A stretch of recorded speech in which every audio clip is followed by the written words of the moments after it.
At what point does the timer start? Is it when I start talking? Has it already started? Oh, it already started. Okay. Hi, everyone. I'm Andi McDaniel. I'm head of content at WAMU in Washington, D.C. It's the NPR station in Washington, D.C. And I'm Jeremy Bernfeld. I'm the director of collaborative reporting. I work with Andi. And it would be a stretch to call this a case study because we've only just begun. We've actually been forming the foundation for this project for almost 2 years. And so we have much, much more to learn, which, of course, we'll report back. This is a project, a public media collaboration that is founded on really a single driving question, and that is, when you think about guns in America, what do you think of? Do you think about a beloved uncle who you went pheasant hunting with as a child? I just went turkey hunting with my dad 2 weeks ago. It makes me think about that. Or maybe you think about the way that you feel when you're pulled over by a cop. Maybe it's fear, maybe it's anger. Maybe you think about mass shootings. A lot of people do, especially lately. Or maybe you think about a cousin in the military, a relative, someone you worry about. The point is that what you think about when you think about guns drives your belief about guns, and your beliefs about guns are part of what has become a really divisive conversation in America, and we believe that public media can actually do something about that. It's a divided conversation about guns, what are our rights around guns, and what's going to keep us safe. So that's why this summer we're launching Guns and America.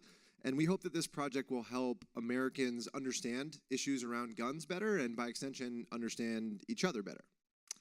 You know, we think that public media is pretty good at telling stories that stick with you. And so we want to kind of use those skills to tell a different kind of story about guns in American life.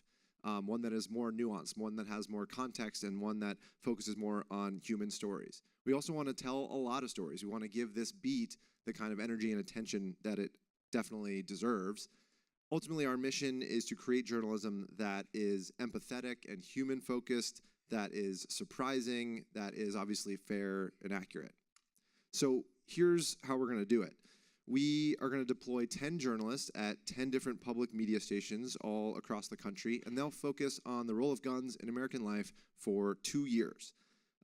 Their journalism will be via audio, social media, photography, text. We want this project to really be multi-platform at its core. And as you can see from the map, we've selected these 10 partner stations. They'll be in Connecticut, and you can talk to Jeff Cohn, who's sitting right over there. He's one of our partners. They signed the deal already, so you can talk to him now, and you're in it now. So Connecticut, in D.C., North Carolina, Ohio, Georgia, Missouri, Texas, Colorado, Idaho, Oregon. It's really important for us to emphasize that we want to cover the wide array of ways that guns impact us as Americans. So we want to cover the cultural significance of hunting and sport shooting. We want to cover the role of guns in homicides and suicides and mass shootings and everything kind of beyond. So we did something a little different with the collaborative in that we chose to base it on a fellowship across the country. So essentially, each of the reporters in each of the different places will be a fellow. It's a 2-year fellowship, and in addition to getting to do a deep dive on an incredibly difficult topic on which they'll have a lot of expertise at the end of this period, they'll get all kinds of professional development and really the best digital storytelling training that we can find. So this will be a cohort of 10 fellows across the country. One of the reasons, and you can advance, that we decided to do it as a fellowship is that we don't want to do 2 years of reporting on a really difficult topic and then when the money dries up, just stop. We wanted to leave a model in its place, and we believe this can be a model for reporting on seemingly intractable issues, because if there's any type of media that does a good job loosening people's beliefs, it's the kind of storytelling that keeps you fixated on a story in your driveway, as public radio really does. So this is, it's supported by the Candida Fund, which is a family foundation that was interested in partnering with us because they share an interest in helping people think differently about guns.